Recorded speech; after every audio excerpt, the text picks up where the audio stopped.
आपको बता दें जामडोली में जो कल घटना हुई है बहुत हृदय विदारक है और उसके बाद में जिस प्रकार से जो हत्यारा है उसने जिस प्रकार से चाकू लहराकर और उसकी बातों में एक घमंड या ये गर्व झलक रहा था कि मैंने अपना बदला पूरा कर लिया, लेकिन जिस प्रकार से उसने इस घटना को अंजाम दिया है वो बिल्कुल भी इंसानियत को शर्मसार कर देने वाली घटना है।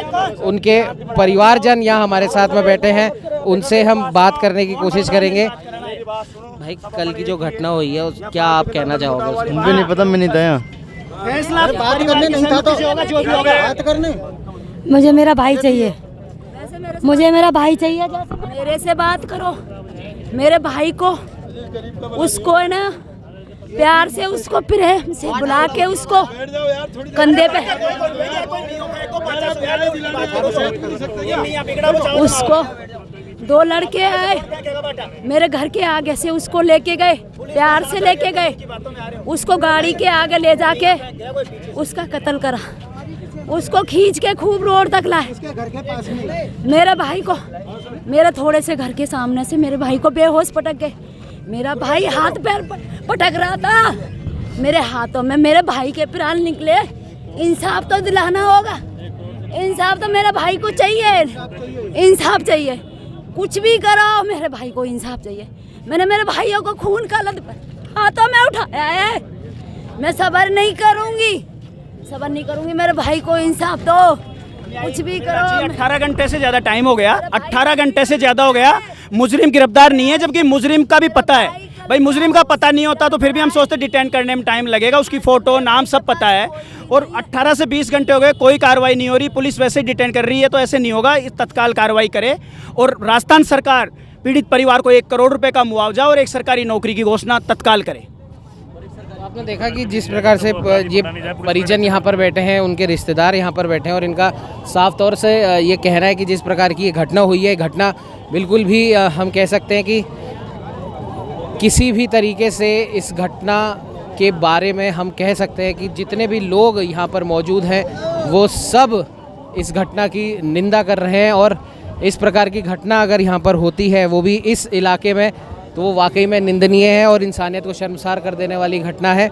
और आपको हम बता दें कि यहाँ पर तमाम करणी सेना के जो राष्ट्रीय अध्यक्ष हैं शिव सिंह शेखावत, वो भी यहाँ पर आ चुके हैं। और जयपुर में आपको बता दें कि जो युवक था नायक समाज का, उसकी बेदर्दी से हत्या कर दी गई। उसके बाद में गुस्साए लोगों ने, परिजनों ने यहाँ पर जाम कर दिया और इनकी एक ही मांग है। जब और अभी हमने एक परिजनों से भी बात करने की कोशिश करी है और उनका साफ तौर पर ये कहना है कि अगर अपराधी का पता नहीं होता या अपराधी फरार होता तो एक बात थी, लेकिन अपराधी का पता है, उसके बाद भी अगर उसे पकड़ा नहीं गया और परिजनों की जो मांग है उस मांग को अगर नहीं माना गया तो इस प्रकार से यहाँ पर जाम की जो स्थिति है वो यथावत बनी रहेगी। और साफ तौर पर भले परिजन है या परिजनों के सपोर्ट में जो लोग यहाँ पर मौजूद हैं, उनका साफ तौर पर कहना है कि परिजनों को 1 करोड़ का मुआवजा और परिवार के एक व्यक्ति को सरकारी नौकरी दी जाए। आपको घटना के बारे में हम थोड़ा बता दें कि आपसी विवाद था या नहीं था, इस बारे में अभी कहना मुश्किल है, लेकिन जिस प्रकार से घटना हुई, अभी मृतक की जो बहन है, जो चश्मदीद है, उसकी बात आपने सुनी है कि किस प्रकार से उसे प्यार से उसको लेकर गए। जाहिर सी बात है उन दोनों के अंदर किसी समय गहरी दोस्ती भी रही होगी और इसी वजह से वो विश्वास के साथ में उनके साथ चला गया और उसके बाद में किसी एक सुनसान इलाके में जाके ताबड़तोड़ उसके ऊपर चाकू के वार किए गए। हम कह सकते हैं कि मृतक की बहन ने जिस प्रकार से घटना का विवरण दिया है वो वाकई में हृदय विदारक है और उनकी पूरे परिवारजन यहाँ बैठे हैं। कैमरे की दृष्टि से आपने भी देखा कि किस प्रकार से वो बेसुध सी अवस्था में है और एक न्याय की मांग वो कर रही है। और जाहिर सी बात है इस प्रकार की घटना एक सभ्य समाज में घटित होने वाली घटना बिल्कुल नहीं कही जा सकती। और जिस प्रकार से यहाँ पर जो लोग हैं वो लगातार ये बोल रहे हैं कि विपिन को न्याय मिलना चाहिए, उसके परिवार को न्याय मिलना चाहिए और जो हत्यारा है वो जल्द से जल्द पकड़ा जाना चाहिए। हालांकि करणी सेना के राष्ट्रीय अध्यक्ष शिव सिंह शेखावत भी यहाँ पर पहुँच चुके हैं। उन्होंने भी कहा है कि जब तक परिवार को न्याय नहीं मिलेगा वो यहाँ से हटने वाले नहीं है और अगर ज़रूरत पड़ेगी तो ना सिर्फ आगरा रोड बल्कि अगर करना पड़ा तो पूरा जयपुर भी जाम करने की स्थिति में है। अब देखने वाली बात ये होगी कि पुलिस प्रशासन और सरकार खास तौर से कब इस परिवार को न्याय दिला पाती है। रामेश्वर जी हमारे साथ यहाँ पर मौजूद है। सर, जिस प्रकार से घटनाक्रम हुआ है और इस समय आप पूरी लॉ एंड ऑर्डर आपको संभालना एक बहुत बड़ी चुनौती है यहाँ पर, क्या कहना चाहिए? परिजनों को और जो भी इनमें जो प्रोटेस्ट कर रहे हैं इन सभी को समझाया गया है भाई ये हाईवे के ऊपर आके और किसी भी तरह का ऐसा अविधिक कार्रवाई नहीं करें जिससे उनके खिलाफ कोई कार्रवाई करनी पड़े। सभी को कहा कि पुलिस रात से ही कार्रवाई कर रही है, जिनमें से कुछ मुलजिमों को डिटेन कर लिया जिनकी इंट्रोगेशन चल रही है और जिन पे आगे लीगल कार्रवाई की जाएगी। के राष्ट्रीय अध्यक्ष शिव सिंह शेखावत जी हमारे साथ यहाँ पर मौजूद है। भाई साहब, इतना हृदय विदारक घटनाकांड यहाँ पर हुआ है। हालांकि पुलिस प्रशासन कह रहा है कि 4 लोगों को पकड़ लिया गया, लेकिन एक मेन जो एक्यूज्ड है अनस जिसका नाम है, जिसने हवा में चाकू लहराया था, बदला पूरा हो गया, वो अभी पुलिस की गिरफ्त से बाहर है। ये वो चाकू नहीं लहराया, उन्होंने हिंदू समाज पे वो चाकू लहराया गया है और इस समाज की इसकी बहन ने राजपूत समाज की अपनी साड़ी फाड़ करके मेरे पे राखी बांधी है और इनकी मांग यही है कि योगी मॉडल अपनाया जाए। मैं फिर कह रहा हूँ, गोली का जवाब गोली से देना, 1 करोड़ की मांग है इनकी। यहाँ पे बांग्लादेशी रह रहे हैं,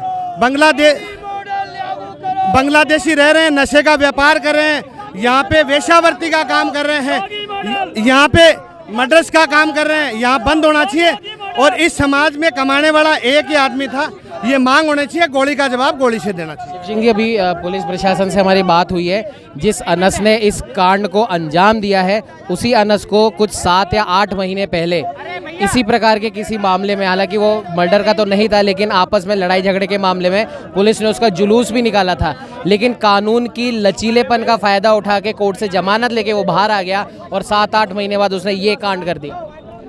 इस कांड को किसी भी कीमत पे बख्शा नहीं जाएगा। राजपूत समाज, सर्व हिंदू समाज साथ में है और ये अब एक ही आ गया। मेरे को भी धमकियां मिल रही है, मैं आपको बता रहा हूँ।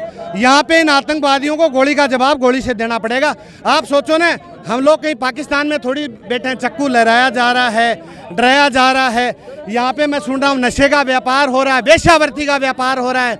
यहाँ पे लोग गोली मार करके, सुपारी लेकर के मर्डर कर देते हैं, अंदर घुस जाते हैं। इन कॉलोनियों को तोड़ा जाए और ये देखो, ये देखे जाए, ये देखा जाए, इनकी बहन को देखा जाए। ये देखो, इन्होंने साड़ी फाड़ करके ये राखी बांधी। क्या इस परिवार की गलती? ये कह रहे हैं मेरे भाई मुझे यहीं छोड़ के गया था। इसका भाई कह रहा है कि भाई साहब मुझे मेरा भाई यहीं पर चाहिए। अरे ये जो चक्कू लहराया है उसका चक्कू नीचे से डाल के ऊपर तक निकाल देना चाहिए उसका चक्कू। गोली का जवाब गोली से देना चाहिए मेरे हिसाब से। पुलिस प्रशासन यूँ कह रहा है कि हमने कई बार यहाँ पर पकड़ा है अवैध जो बांग्लादेशी रह रहे हैं, लेकिन फिर भी वो किसी न किसी रूप से अधिकारियों से सेटिंग करके फिर आ जाते हैं, नकली आधार कार्ड बना लेते हैं। मैं यही तो कह रहा हूँ कि योगी बाबा ने क्यों अपना रखा है वो मॉडल। ये जो आदमी होता है वो तो बातों से मान जाता है, जो राक्षस होता है वो बातों से थोड़ी मानता है।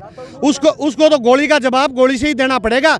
अगर प्रशासन और इस तरह की चीज़ें नहीं मान पाती है तो हम लोग हिंदू इसको मिल करके, करनी सेना इसको मिल करके गोली का जवाब हम लोग गोली से दे देंगे। राजस्थान का जनरल, एक मिनट, चाकुओं से उनसे बनना तो हम आज पुलिस की लाठों से मर जाएंगे। मैं नानकराम नायक, राजस्थान प्रदेश नायक महासभा जनरल सेक्रेटरी। हम इस अन्याय के खिलाफ और करनी सेना के जो प्रमुख ने जो बात कही है, इस पीड़ित परिवार को अंतिम दम तक ये पूरा समाज, सर्व समाज, हिंदू समाज, आखिर दम तक हम इस अन्याय के खिलाफ लड़ेंगे, पीड़ित को न्याय मिले। और अभी जो अफवाहें चल रही हैं कि साहब सरकार ने 4 मांगों पे विचार किया है। पहली, उन्होंने कहा कि संविदा पे हम नौकरी देंगे। दूसरी, हम उनको एक डेयरी बूथ देंगे। तीसरा, हम इस परिवार को कहीं भी जो इस मुआवजे की जो बात कर रहे हैं, मैं उसके लिए कहना चाहता हूं कि हम पीछे जाएं कि ये तीसरा अवसर है कि जयपुर में, एक मिनट भाई लोगों को शांति रखो, इस गवर्नमेंट के समय में नारगढ़ रोड पे सरेआम मर्डर हुआ, कुछ नहीं मिला उसको। सारी स्थिति वही बनी, सब टाई करके और चले गए, नेता आए भाषण देके चले गए। साथियों, ये हिंदुओं के लिए हम एक तरीके से हमारी आत्मा मर चुकी है, हमें सजग होना है। हालात यह है कि अगर मुकाबला नहीं करेंगे, जैसा भाई साहब कह रहे थे कि जैसे कि ताश तैसा का व्यवहार होना चाहिए। ये नायक समाज मार्शल कौम है, बहुत अनुशासन में रहने वाली कौम है, और जब हम उतर जाएंगे और नायक राजपूत सर्व समाज एक साथ हो जाएगा तो इन गद्दारों का कहीं नाम निशान नहीं मिलेंगे, ईंट से ईंट बजा देंगे। सवाल, एक मिनट प्लीज। आपको बता दें कि जिस प्रकार से ये लोग कह रहे हैं कि एक मिनट, आपको बता दें जिस प्रकार से नायक समाज के अध्यक्ष ने भी कहा और करणी सेना के राष्ट्रीय अध्यक्ष शिव सिंह शेखावत जी ने भी कहा कि अब समय आ चुका है कि अब सर्व समाज को एक साथ आना पड़ेगा और इस प्रकार की जो अनैतिक गतिविधि करने वाले जो लोग हैं, लगातार पुलिस प्रशासन से भी हमारी बात हुई है। उन्होंने कहा जो हत्यारा है, जो अनस है, 7 से 8 महीने पहले भी उसे लड़ाई झगड़े या इसी प्रकार के किसी घटनाक्रम में उसका जुलूस भी निकाला गया था, लेकिन कानून के लचीलेपन का फ़ायदा उठाकर कोर्ट से जमानत लेकर वो बाहर आ गया। इसका मतलब वो जमानत पर ही चल रहा था, ऐसा पुलिस प्रशासन का कहना है। लेकिन उसके बाद भी इनकी हिम्मत इतनी बढ़ जाती है कि पहले एक मामला इनके ऊपर चल रहा है, उसके बाद दूसरे कांड ये कर देते हैं और वो भी इतना विभत्स कांड करते हैं कि जिसकी जितनी निंदा की जाए उतनी कम है। और जाहिर सी बात है इस तरफ जो इलाका इन्होंने बताया और वहाँ पर भी कहना है पुलिस प्रशासन का भी, शिव सिंह जी का भी, कि यहाँ पर पहले भी कई प्रकार से अवैध जो बांग्लादेशी हैं वो पकड़े गए थे और उन्होंने फर्जी आधार कार्ड तक बना रखे हैं, लेकिन उसके बाद भी कोई कार्रवाई पुख्ता उनके ऊपर नहीं हो पाती है। इसी वजह से इनके हौसले इतने बढ़ जाते हैं कि किसी भी आपराधिक घटना को अंजाम देने से ये लोग पीछे नहीं हटते हैं। आपको बता दें कि यहाँ पर इस जगह मेरे पीछे इनके परिवारजन बैठे हैं और परिवारजन का भी यही कहना है कि हमारा भाई मरा है, वो हमें वापस चाहिए। और इस प्रकार के जितने भी लोग यहाँ पर हो या जयपुर के किसी भी कोने में अवैध रूप से रह रहे हैं, आपराधिक प्रवृत्ति के हैं, उन पर कठोर से कठोर कार्रवाई होनी चाहिए। योगी मॉडल अपनाने की बात यहाँ पर की जा रही है कि अपराधी के घर पर सबसे पहले बुलडोज़र चले और उसे पकड़कर जैसे के साथ तैसा किया जाए। खैर, अब ये देखने वाली बात है, ये काम कानून का है, कितनी जल्दी पुलिस प्रशासन उस मुख्य अपराधी को पकड़ता है और उसे उसके किए की सज़ा दिलवाता है, ये तो खैर आने वाला वक्त ही बताएगा। मुआवजे की मांग यहाँ पर परिवार ने करी है, अलग अलग बातें सामने आ रही है। हालांकि फिर भी अगर प्रमुख मांग हम बताएं तो एक डेयरी बूथ, 1 करोड़ रुपए का मुआवजा और परिवार के एक जने को सरकारी नौकरी की मांग यहाँ की जा रही है। और फिर से हम आपको बता दें, अपराधी को सख्त से सख्त सज़ा देने की मांग भी परिवारजनों के हिसाब से जो अन्य समाज के जो अध्यक्ष हैं जो यहाँ पर आए हैं उनकी तरफ से भी की जा रही है। अब देखने वाली बात यह है कि आखिर कब इस परिवार को और विपिन को न्याय मिल पाता है। सहयोगी कैमरामैन अजय के साथ उमंग माथुर, न्यूज़ 21।